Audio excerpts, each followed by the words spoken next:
जिंदगी भगवान का वरदान है।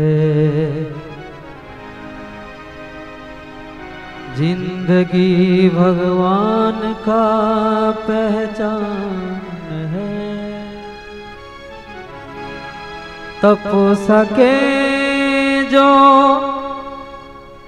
साधना में जिंदगी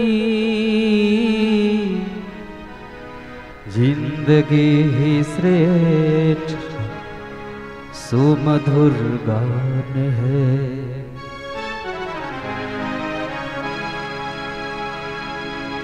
जीवन ईश्वरीय अनुकंपा का अनुपम अनुदान है। इसको पाकर शेष न रहता जीवन कोई वरदान है।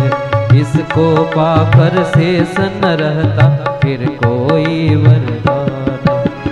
जीवन ईश्वरीय अनुकंपा, जीवन ईश्वरीय अनुकंपा का यह अनुदान है। इसको पाकर शेष न रहता फिर कोई वरदान है। इसको पाकर शेष न रहता फिर कोई अनुदान है। दोनों हाथ ऊपर उठाकर बच्चों एक साथ तालियां बजाइए।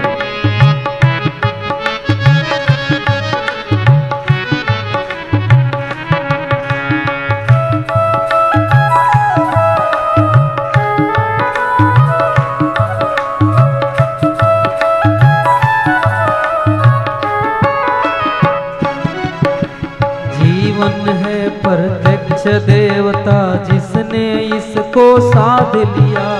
जीवन है प्रत्यक्ष देवता जिसने इसको साध लिया।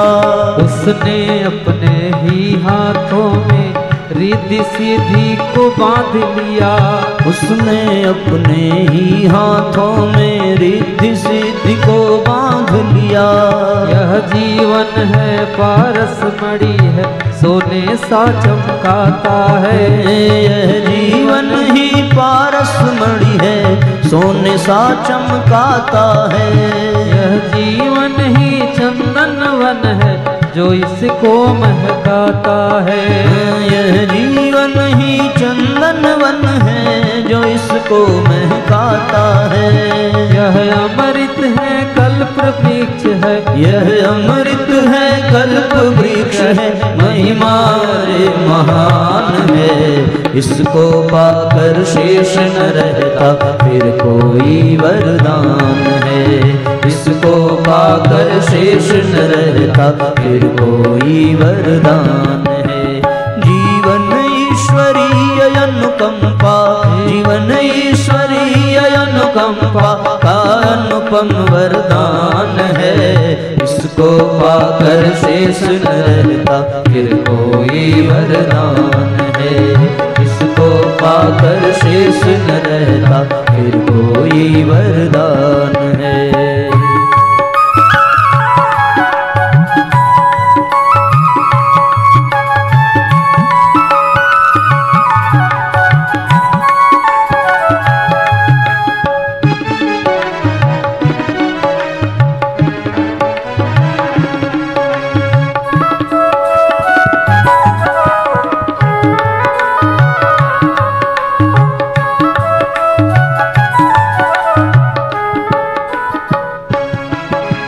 सदन कसाई सूरदास जी वाल्मीकि तुलसी गणिका। सदन कसाई सूरदास जी वाल्मीकि तुलसी गणिका। जीवन साथ लिया जिन जिन ने काया कल्प हुआ उनका। जीवन साथ लिया जिन जिन ने काया कल्प हुआ उनका। जीवन है प्रत्यक्ष देवता, जीवन है प्रत्यक्ष देवता मन चाहा फल देता है। जीवन है प्रत्यक्ष देवता मन चाहा फल देता है। विकसित जितनी हुई पात्रता वह उतना ही लेता है। विकसित जितनी हुई पात्रता वह उतना फल देता है। नर से नारायण बन जाता, नर से नारायण बन जाता, जीवन वह भगवान है। इसको पाकर शेष न रहता फिर कोई वरदान है। इसको पाकर शेष, सभी दोनों हाथ ऊपर उठा लें, एक साथ तालियां बजाइए। जीवन ईश्वरीय अनुकंपा, जीवन ईश्वरीय अनुकंपा का अनुपम अनुदान है। इसको पाकर शेष न रहता फिर कोई वरदान है। इसको पाकर शेष न रहता फिर कोई वरदान है। जीवन बड़ा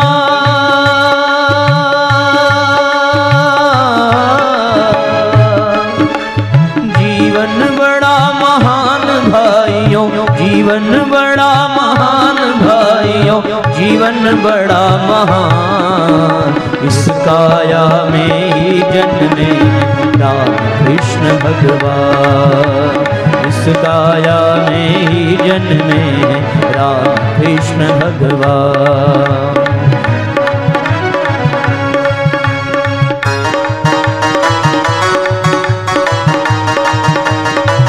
दोनों हाथ ऊपर उठाकर बोलिए भारत माता की।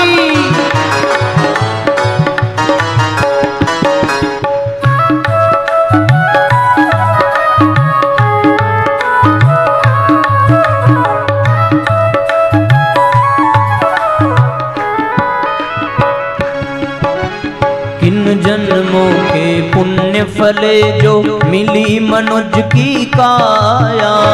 किन जन्मों के पुण्य फले जो मिली मनुज की काया। इस काया में हमने तुमने कितना वैभव पाया। इस काया में हमने तुमने कितना वैभव पाया। नहीं खोज कर निरखा परखा, नहीं खोज कर निरखा परखा, हीरा जन्म गंवाया, हीरा जन्म गंवाया। जीवन के जो हरि जागते पाते मूल्य सवाया हो, पाते मूल्य सवाया।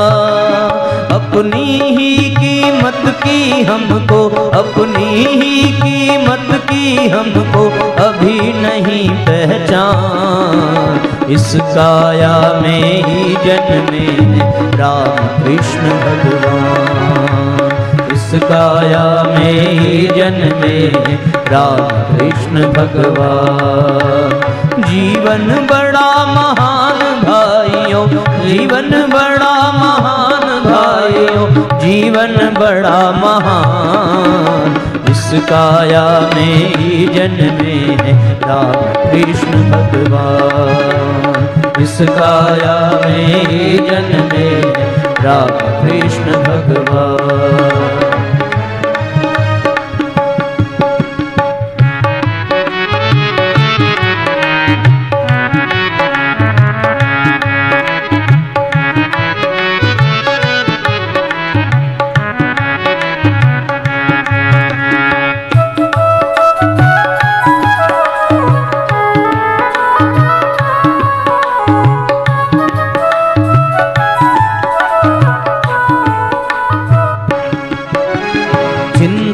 और चरित्र आचरण में परिवर्तन लाओ। चिंतन और चरित्र आचरण में परिवर्तन लाओ।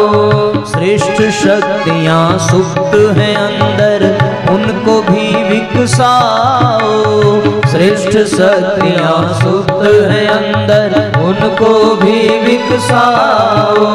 समझदार ईमानदार हो, जिम्मेदार जवानों। समझदार ईमानदार हो, जिम्मेदार जवानों। करो वक्त का मूल्य समझो, से अपने को पहचानो, करो वक्त का मूल्य समझ से अपने को पहचानो। तुम माटी ही नहीं तुम ही हो, तुम माटी ही नहीं तुम ही सोने हीरे की खान।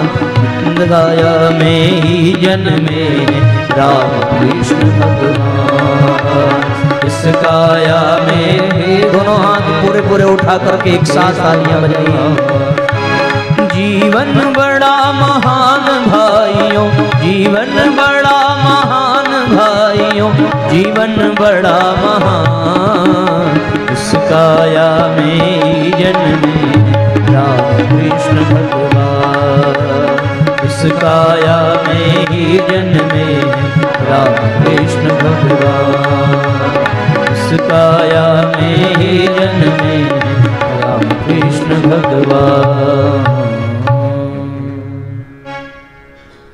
बोलिए भारत माता की। आप लोगों को अच्छा लगा? किसको किसको अच्छा लगा? हाथ नीचे करिए। पता है क्यों अच्छा लगा? केवल इसलिए अच्छा लगा क्योंकि आप लोगों ने साथ दिया। अकेले हम लोग गाते तो शायद इतना अच्छा नहीं लगता। आप लोग एक बार अपने लिए जोरदार तालियां बजाइए।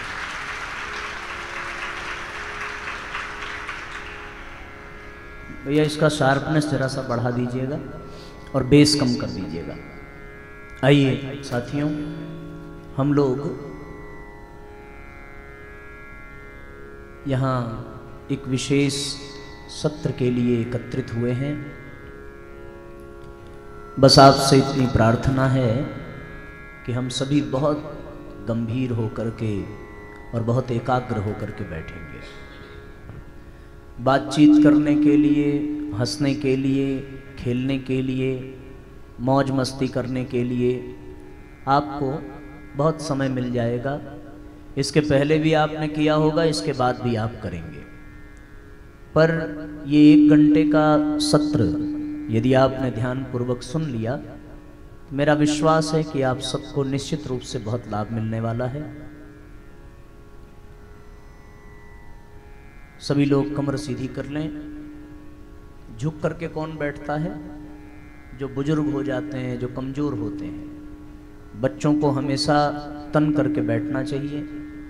और विज्ञान भी ये कहता है कि जो बच्चे झुक करके, कमर झुका करके, सिर झुका करके बैठते हैं, उनकी मेधा शक्ति कमज़ोर हो जाती है, उनकी स्मरण शक्ति समाप्त होने लगती है। ये हमें पता नहीं चलता। आप लोगों ने देखा होगा, सुना होगा, बहुत सारे अपने बुजुर्ग ऐसे हैं जो कहते हैं कि अब कुछ चीज़ें हमें याद नहीं रहती।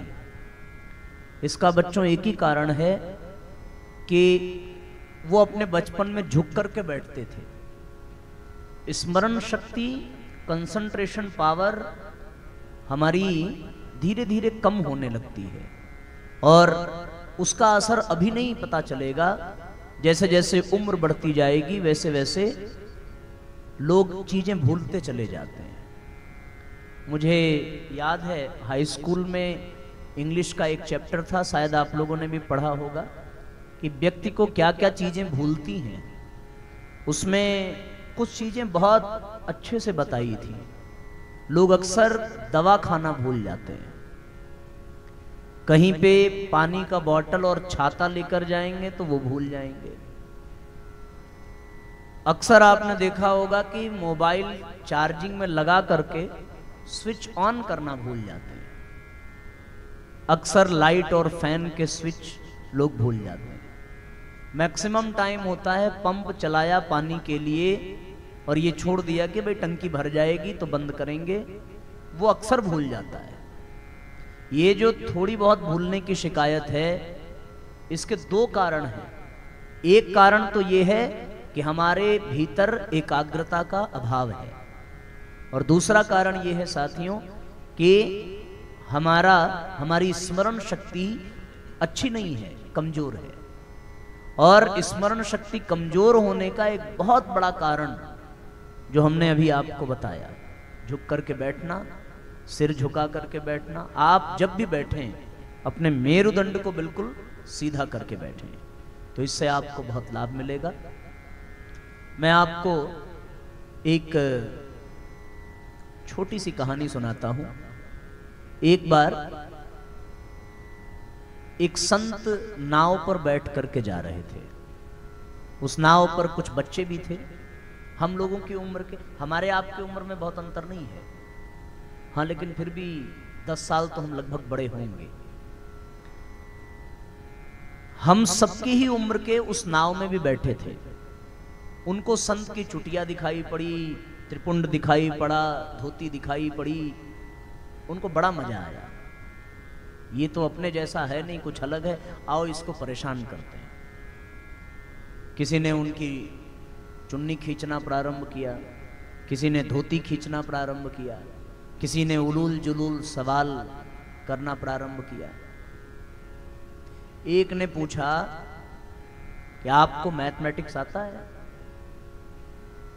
अब वो बेचारे संत करते भी क्या, चुपचाप बैठे रहे। जब बहुत परेशान करने लगे तो एकदम से आकाशवाणी हुई, बहुत जोर की।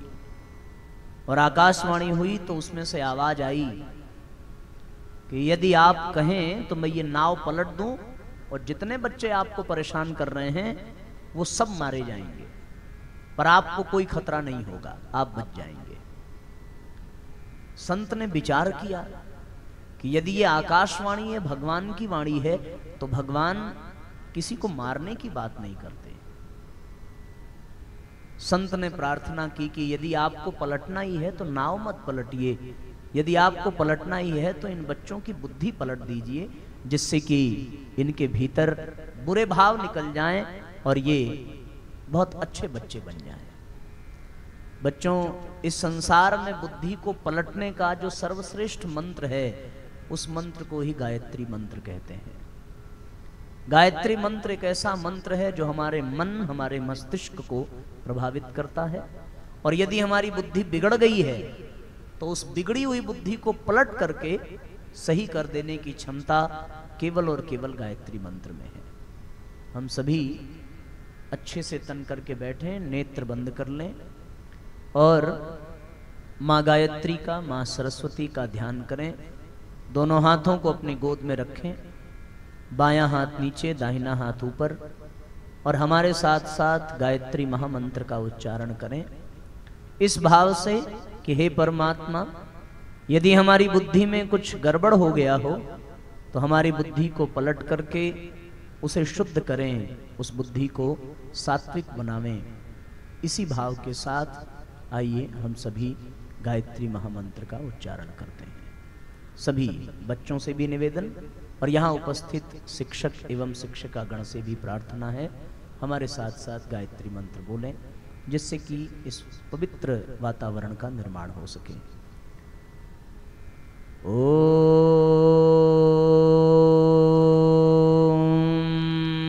भूर्भुवः स्वः तत्सवितुर्वरेण्यं भर्गो देवस्य धीमहि धियो यो नः प्रचोदयात्।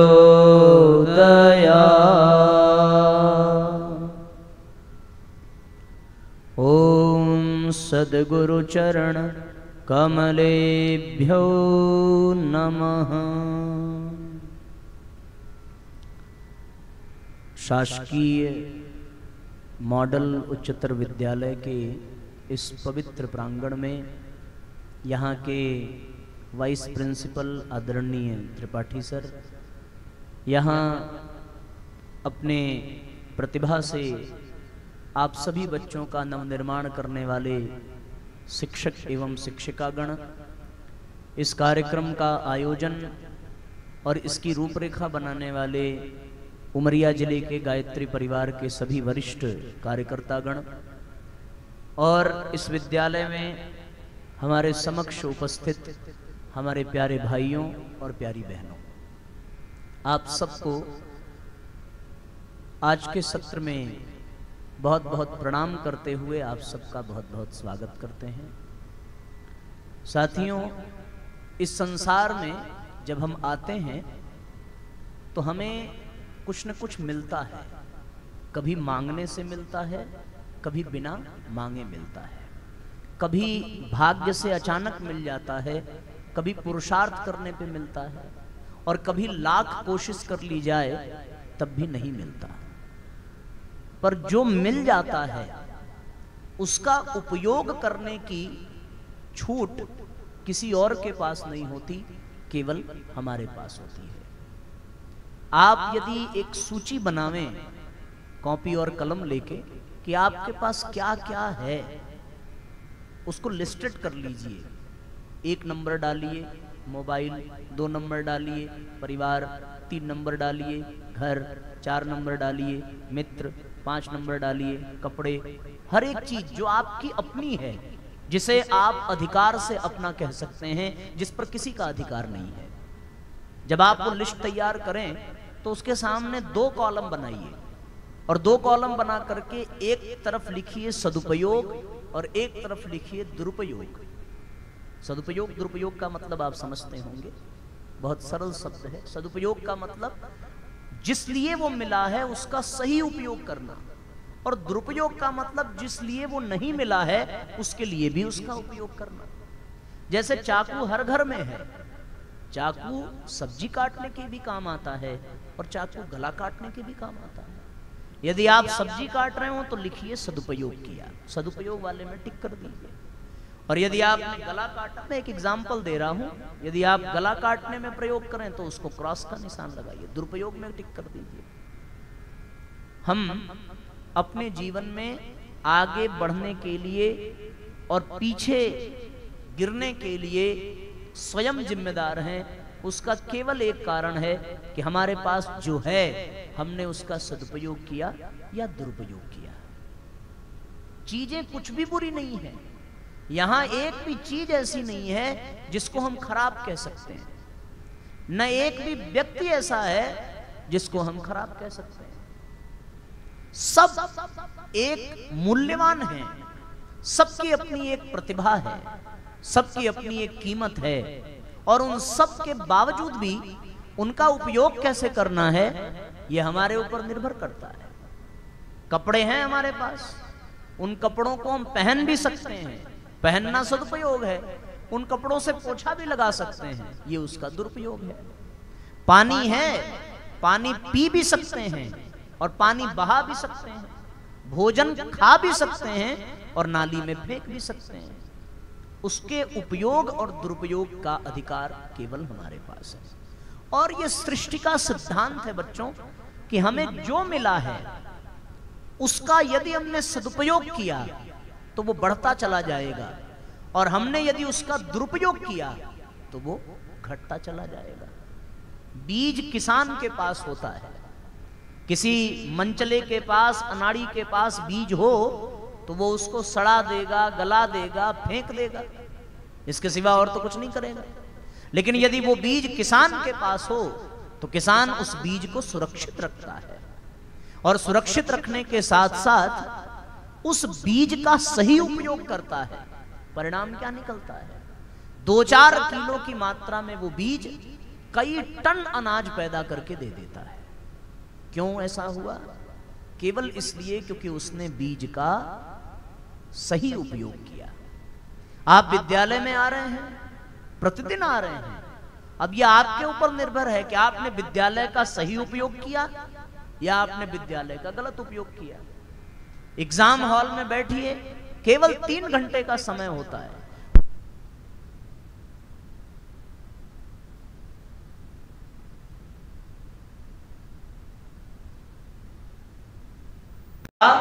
यदि गलत उपयोग हुआ तो किसका नुकसान? अगर 3 घंटे का सही उपयोग करेंगे तो सिर ऊपर नहीं उठेगा, और सही उपयोग नहीं करेंगे तो कभी हम लाइट गिनेंगे, कभी पंखे गिनेंगे, यही सारी चीजें होंगी। और जब ये सारी चीजें होंगी तो उससे इसकी आवश्यकता नहीं रहेगी। आवाज आ रही है सबको? पक्का ना? चलो, तो मैं निवेदन केवल इतना ही कर रहा था कि हम लोग जब किसी चीज का सही उपयोग करें तो उसका लाभ मिलता है, और गलत उपयोग करें बच्चों तो उसका दुरुपयोग करने से नुकसान होता है। अब आप एक बात बताओ, कोई ये कह सकता है कि हमें ये नहीं मिला, हमें ये नहीं मिला? सबकी अपनी अपनी शिकायत हो सकती है कि हमारे पास पैसा नहीं है, तो हमारे पास शरीर नहीं है, तो हमारे पास ये नहीं है। बहुत सारी चीजें सबके मन में हो सकती हैं, पर मेरा अपना ये मानना है कि 4 ऐसी चीजें हैं जो इस संसार में सबको मिली हैं, बिना भेदभाव के मिली हैं, भगवान ने सबको दी है। अब आप ये बताइए कि आपको ये अनुभव होता है कि नहीं?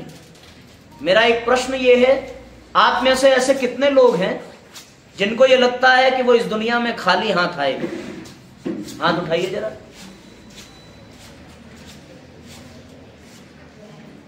दूसरा प्रश्न, ऐसा आपको लगता है कि आप खाली हाथ नहीं आए, कुछ लेकर के आए? लेकर के आए ऐसा कितने लोग मानते हैं? हाथ उठाइए। बच्चों ये तो है देखो नाइंसाफी, ना हम लेकर के आए उसमें भी हाथ नहीं उठाएंगे, ना हम नहीं लेकर आए उसमें भी हाथ नहीं उठाएंगे। तो इसका तो एक ही मतलब है, या तो आपके पास हाथ नहीं है, या तो फिर आपको उठाने में तकलीफ हो रही है। चलो कोई बात नहीं, आप नहीं बताना चाहते तो हम बताते हैं। इस संसार में हम लोग खाली हाथ नहीं आए हैं, इस संसार में हम लोग आए हैं कुछ ना कुछ लेकर के। और क्या लेकर के आए हैं ये आपको मैं बताना चाहता हूं, और वो सबको मिला है बिना किसी भेदभाव के। पर कुछ लोग जो आगे बढ़ गए वो मिली हुई चीजों का सदुपयोग करने की वजह से बढ़ गए, और जो लोग पीछे रह गए वो मिली हुई चीजों का दुरुपयोग करने से पीछे रह गए। और मिली केवल 4 चीजें हैं बच्चों।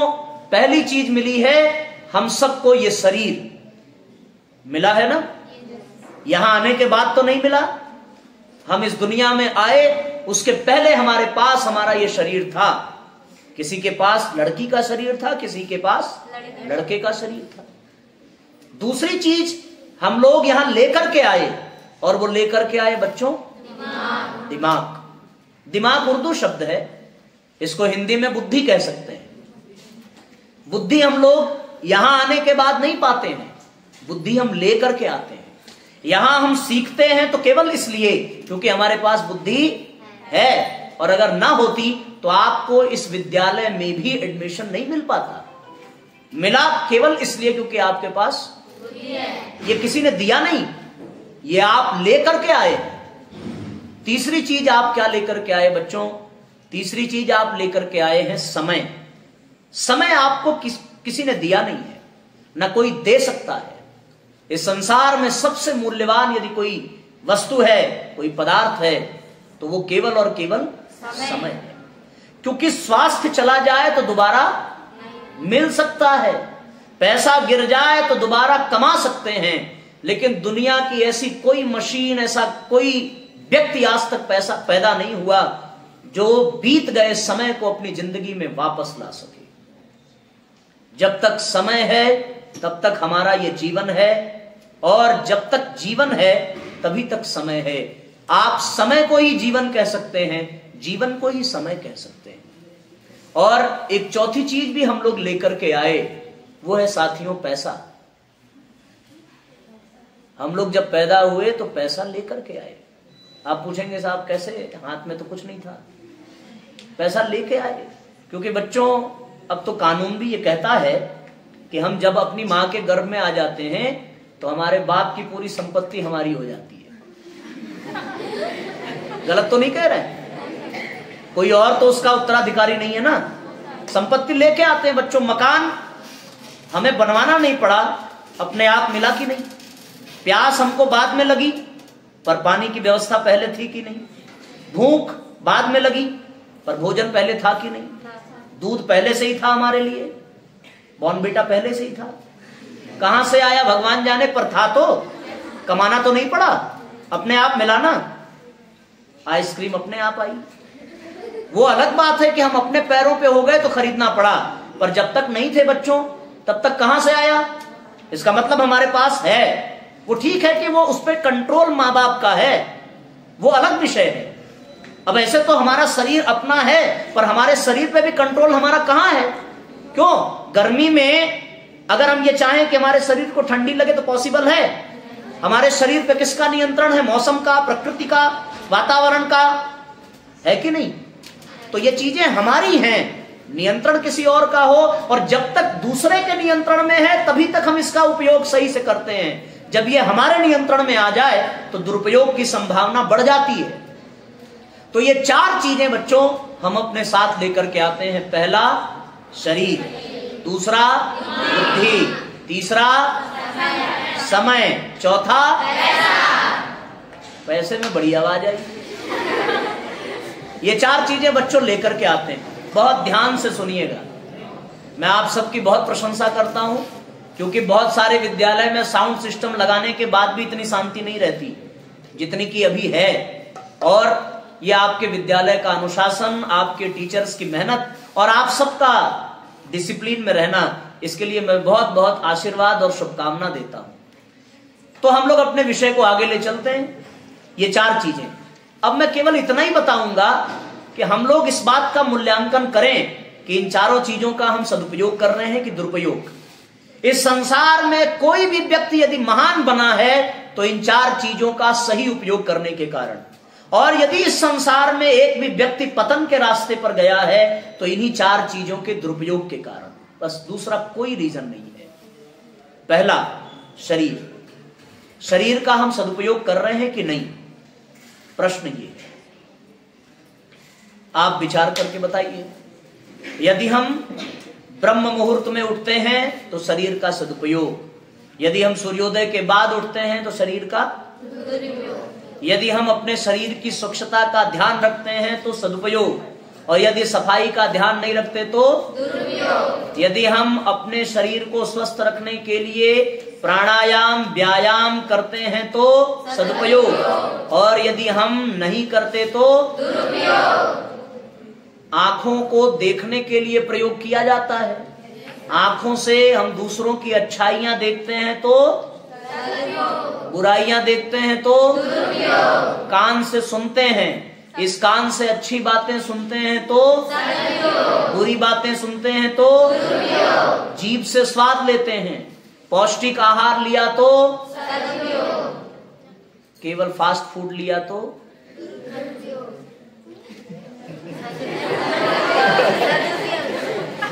नहीं बच्चों,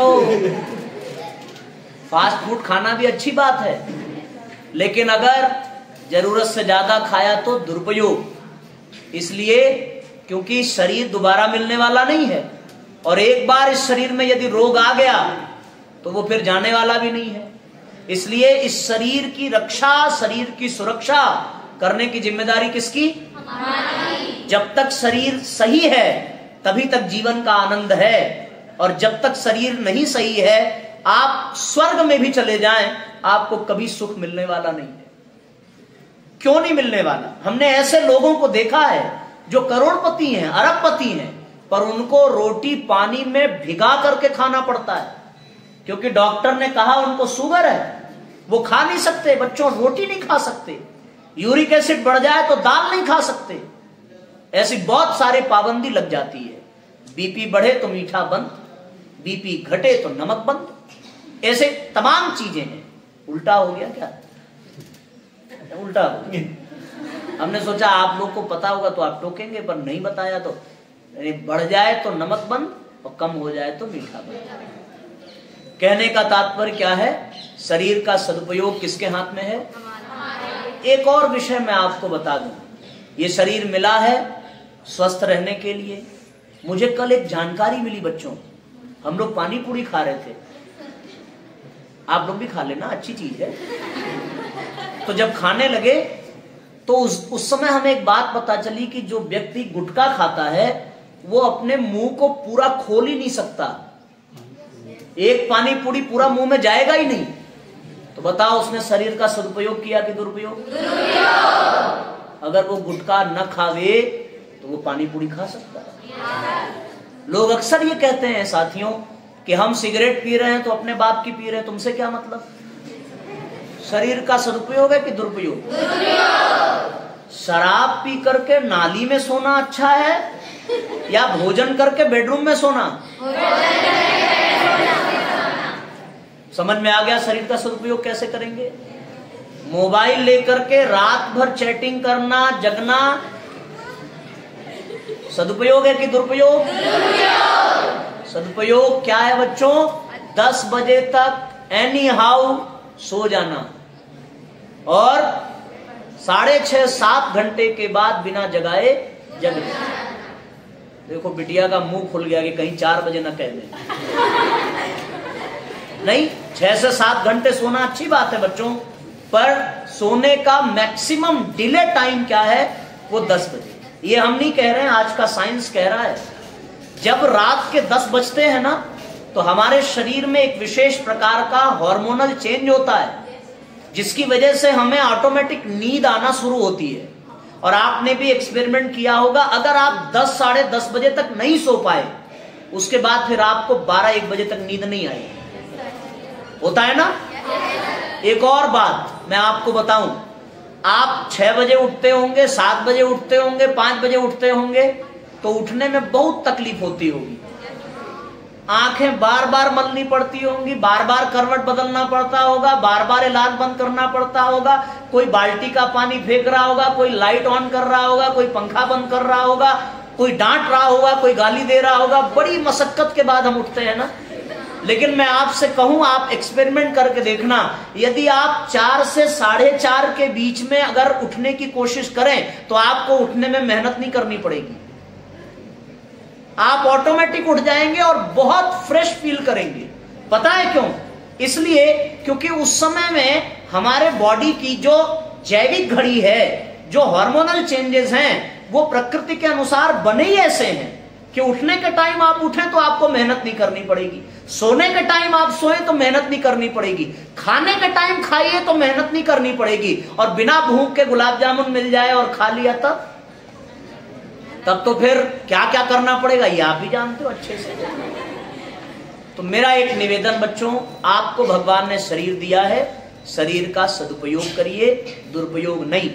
हर व्यक्ति को प्रतिदिन 5 से 7 मिनट प्राणायाम करना चाहिए, शरीर को स्वस्थ रखने के लिए व्यायाम करना चाहिए, और समय पर सवेरे जगना चाहिए, समय पर सोना चाहिए। और एक विशेष बात कि जब आप सवेरे सो करके उठें तो आप सबको प्रतिदिन सवेरे कम से कम 2 ग्लास गर्म पानी भी पीना। कोई पीता है? आप लोग कल से जरूर पीना।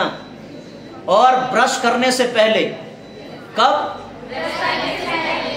क्योंकि बच्चों ये जानकारी मिली है कि जब हम लोग सोते हैं तो हमारे मुंह में सलाइवा बनता है, और एक्सपेरिमेंट में ये पता चला कि सलाइवा में 24 एलिमेंट्स होते हैं। कितने? 24। जब हम गर्म पानी के साथ बासी मुंह पानी पीते हैं तो वो 24 एलिमेंट्स हमारे भीतर जाते हैं, हमारे आंत की सफाई करते हैं, और उससे हमारा पेट बिल्कुल साफ रहता है, स्वस्थ रहता है।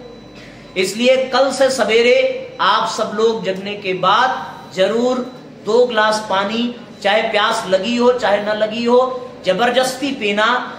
1-2 दिन खराब लगेगा, उसके बाद आपको अच्छा लगेगा। इससे आपका स्वास्थ्य अच्छा रहेगा और आपके शरीर का सदुपयोग अच्छा होगा। आप सब स्टूडेंट हैं, मैं बहुत सारी बातें नहीं बता सकता। कहने को तो ये भी कह सकते हैं आप डेली मॉर्निंग वॉक करिए, लेकिन आप पढ़ने वाले बच्चे हैं, स्कूल आते हैं, खेलते कूदते हैं, तो आपका फिजिकल एक्टिविटीज बराबर होती रहती है। बस आपको शरीर का सदुपयोग करना है। एक बात, अब हम लोग बुद्धि की चर्चा करें। बुद्धि का हम सदुपयोग कर रहे हैं कि दुरुपयोग, ये हमारे ऊपर निर्भर करता है। बुद्धि यहां पर 2 तरह की है। एक बुद्धि का एक हिस्सा जो निर्णय लेता है, यानी डिसीजन लेता है, उसको तो बच्चों बुद्धि कहते हैं। और उसी का एक हिस्सा जो इच्छा करता है, योजना बनाता है, कल्पना करता है, डिजायर जिसके पास है, उसको मन कहते हैं। क्या कहते हैं? मन। तो मन और बुद्धि एक ही सिक्के के 2 पहलू हैं। आप चाहे मन कह लो चाहे बुद्धि कह लो, बहुत डीपली नहीं जाएं तो दोनों लगभग समान हैं। और मनोविज्ञान की दृष्टि से देखें तो मन और बुद्धि में एक बड़ा अंतर है, वो विषय अलग है। हमें मन और बुद्धि का सदुपयोग करना है, न कि दुरुपयोग करना है। और अब मैं आपसे कुछ प्रश्न करूं, आप बताइए, अच्छे काम में मन का लगाना सदुपयोग है या दुरुपयोग? बुरे काम में मन को लगाना सदुपयोग है या दुरुपयोग? किसी की भलाई के लिए बुद्धि का प्रयोग करना, किसी को परेशान करने के लिए बुद्धि का प्रयोग करना। आप लोगों ने कुर्सी पे चिलगम लगाया है? नहीं लगा दे। ये बिना बुद्धि के हो सकता है बच्चों? बुद्धि के साथ ही होगा ना। तो ये बुद्धि का सदुपयोग है कि दुरुपयोग? आपने कुर्सी पे पेंसिल लगाई है? हम लोगों ने लगाई है। तो जब हम लोगों ने लगाई तो बुद्धि का सदुपयोग हुआ कि दुरुपयोग? बुद्धि अगर अच्छे काम में लग जाती तो लाभ मिलता कि नुकसान होता? जानते सब हैं, पर करेंगे वही जिसमें तुरंत मजा मिल जाए। है? तुरंत मजा मिल जाए तो बात बिगड़ जाती है, और जिसमें दूर का लाभ हो वो अच्छा होता है। सदुपयोग और दुरुपयोग की यदि मैं परिभाषा करूं तो दुरुपयोग वो है जिसमें तुरंत का लाभ दिखाई पड़े, लेकिन सदुपयोग वो है जिसमें भले तुरंत का लाभ न दिखाई पड़े पर भविष्य उज्जवल होना चाहिए। आप समझ रहे हैं ना? साल भर आप मेहनत करेंगे तो आपको कोई लाभ नहीं मिलेगा, लेकिन साल भर यदि आपने पढ़ाई में मेहनत किया तो एग्जामिनेशन में आपको मेहनत करने की जरूरत नहीं है। और जिसने साल भर मजा लिया वो फिर एग्जाम में सजा पाता है, मजा नहीं पाता। और जब उसका रिजल्ट आता है तब तो पूरे परिवार वालों को मजा आ जाता है कि भाई कौन सा गुनाह हमने किया था, हमने तो तुम्हारी फीस अच्छे से भरी थी, तुम्हारा ध्यान अच्छे से रखा था। तब आपके पास एक ही बात होगी कि आपने अपने समय का, अपने शरीर का, अपनी बुद्धि का, अपने पैसे का सदुपयोग नहीं किया, केवल और केवल दुरुपयोग। ये बुद्धि का उपयोग, बुद्धि का दुरुपयोग है। एक और बात मैं आपसे कहूं, तीसरा क्या है बच्चों? समय। समय बहुत कीमती है। आप आज अगर समय को बर्बाद करेंगे तो एक दिन वो समय आपको बर्बाद कर देगा। किसी दार्शनिक ने लिखा है कि आपने समय को बर्बाद किया तो समय आपको बर्बाद कर देगा। ऐसे उदाहरण हमारे समाज में बहुत मिल जाएंगे। जो आपको शराबी मिलते हैं वो समय का सदुपयोग करने वाले नहीं होते, वो शरीर का सदुपयोग करने वाले नहीं होते, वो बुद्धि का सदुपयोग करने वाले नहीं होते। उन्होंने सब बर्बाद किया है और अंत में स्वयं बर्बाद होकर इस दुनिया से चले गए। आपको निर्णय करना है कि आपको अपना समय बर्बाद करना है कि नहीं। मुझे एक घटना याद आती है। विदेश में एक बहुत बड़ा दार्शनिक था, आपने सुना होगा, इमर्सन, वैज्ञानिक, सुना है ना? इमर्सन के जीवन की एक घटना है। इमर्सन एक हिंदी साहित्य का अपनी भाषा में अनुवाद करता था, पर उसके पास समय नहीं था, लेकिन वो प्रतिदिन चाय बनाते थे। और उन्होंने अपने उसमें लिखा है कि वो जितनी देर चाय उबलती थी केवल उतनी देर वो उस पुस्तक का हिंदी अपने ट्रांसलेट करते थे पर डे। और एक साल में केवल चाय उबलने के टाइम में पूरी पुस्तक उन्होंने ट्रांसलेट कर दी। इसको कहते हैं समय का सदुपयोग। हम लोग समय का सदुपयोग नहीं करते। अगर आप ईमानदारी से अपने आप से पूछिए, 7 घंटा बच्चों सोने में जाता है, स्कूल में कितने घंटे जाते हैं टोटल? 7, 6, 13, आने जाने में 1 घंटा जोड़ लो, खाने पीने नहाने धोने में 4 घंटा जोड़ लो, 18 के बाद 1 घंटा इंटरटेनमेंट के लिए टीवी, मोबाइल, खेलकूद, कितना हो गया? होमवर्क कितने घंटे करेंगे? 2 की 3? 3। कितने घंटे हो गए बच्चों? 2 घंटा कहां जाता है? कोई हिसाब है? घर का काम कितने घंटे? पूरा 2 घंटे। अच्छा, तालियां बजाओ फिर।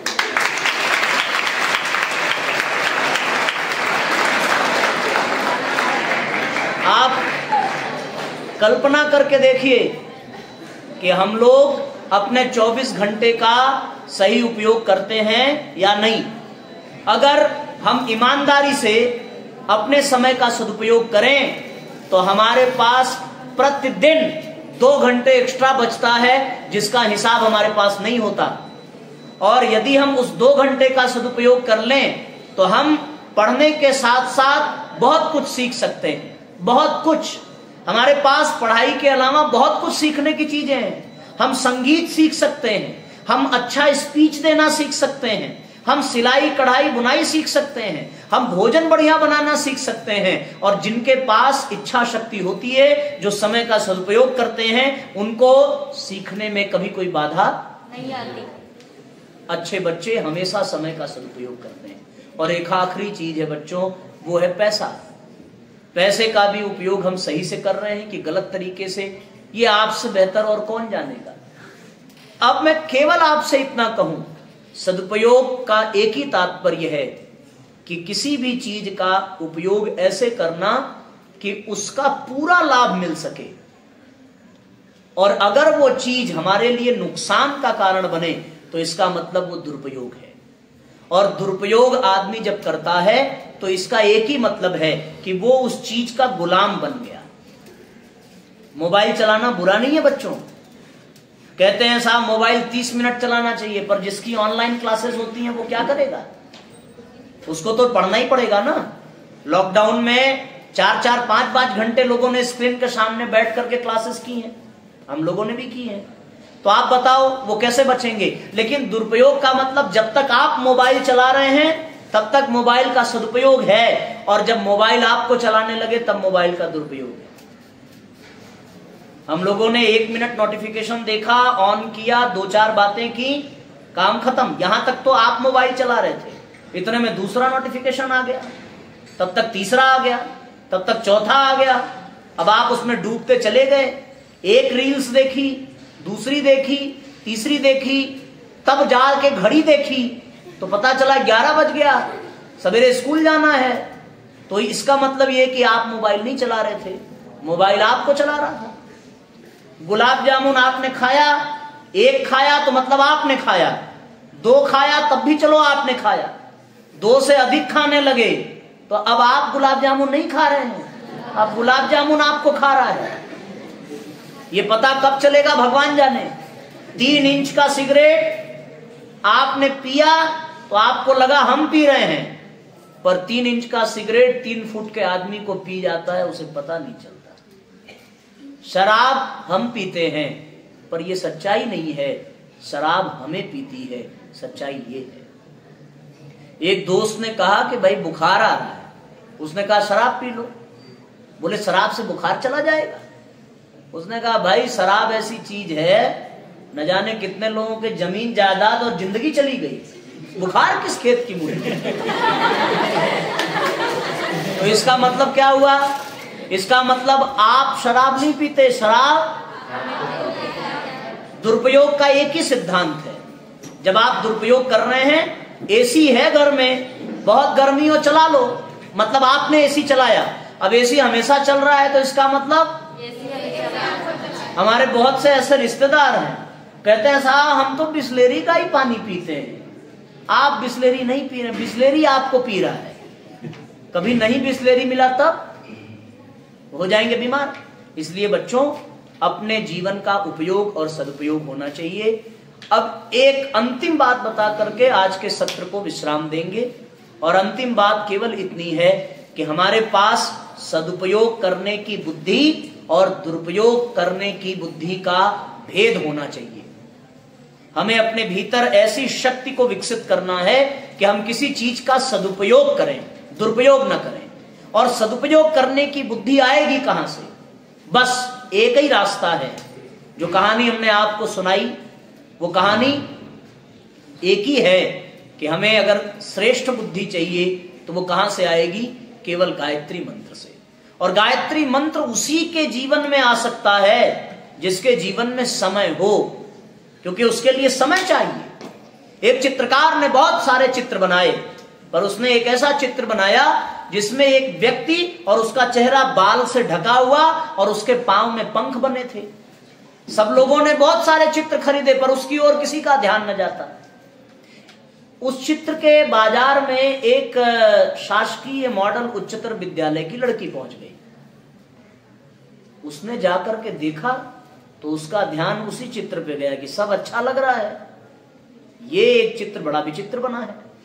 बनाने वाले से पूछा कि भाई ये क्या है? आदमी का चेहरा आपने बाल से ढक दिया, क्यों? पांव में किसी के पंख होते हैं क्या? चित्र बनाने वाले ने कहा कि बेटा ये समय है, इस पर किसी का ध्यान नहीं जाता, इसलिए बाल से चेहरा ढक दिया ताकि लोगों का इस पर ध्यान जाए, फिर भी नहीं जा रहा है। और पंख इसके पांव में इसलिए हैं कि दुनिया की कोई ताकत इसको रोक नहीं सकती, ये बीतेगा ही। आप सबको 24 घंटे मिले हैं, मैंने जो हिसाब लगाया है उसमें 2 घंटे आपके पास बच रहे हैं।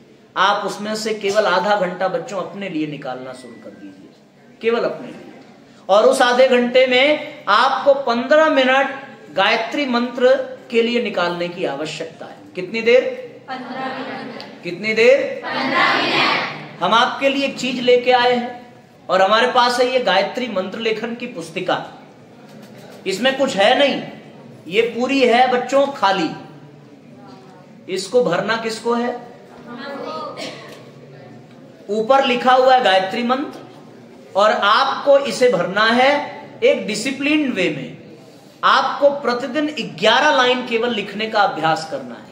कितने लाइन? 11 लाइन। कारण क्या है कि हमारे पास 5 कर्मेंद्रियां, 5 ज्ञानेंद्रियां और 5 और 10 का नेतृत्व कौन करता है?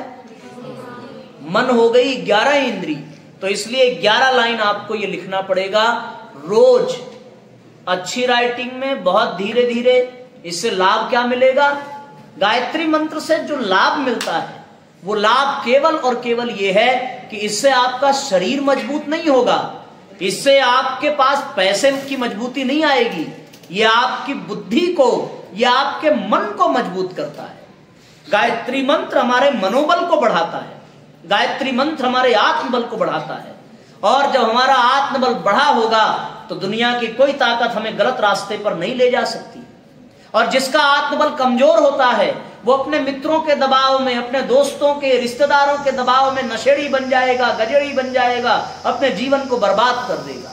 पर जिस बच्चे के भीतर आत्मबल मजबूत होता है उस बच्चे का कोई बाल बांका नहीं कर सकता। आज ये देश भारतीय संस्कृति से संचालित हो रहा है, पर दुर्भाग्य इस समय का है जब हमारे देश में अपनी बहन बेटियां सुरक्षित नहीं हैं और उनकी सुरक्षा के लिए चाहे जितने प्रयास कर लिए जाएं, सब प्रयास विफल हैं। वो प्रयास तभी सफल होंगे जब उन बहन बेटियों का अपना स्वयं का आत्मबल मजबूत होगा। हमारे देश में हमने सीता को भी देखा है और सीता के सामने तीनों लोगों को भयभीत कर देने वाला रावण भी पराजित हो गया जब माता सीता ने घास का एक तिनका तोड़ करके सामने रख दिया।